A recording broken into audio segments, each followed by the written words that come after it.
وقال فرعون ذروني أقتل موسى وليدع ربه إني أخاف أن يبدل دينكم أو أن يظهر في الأرض الفساد.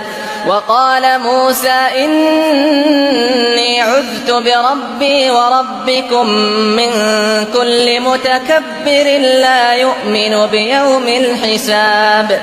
وقال رجل مؤمن من آل فرعون يكتم إيمانه أتقتلون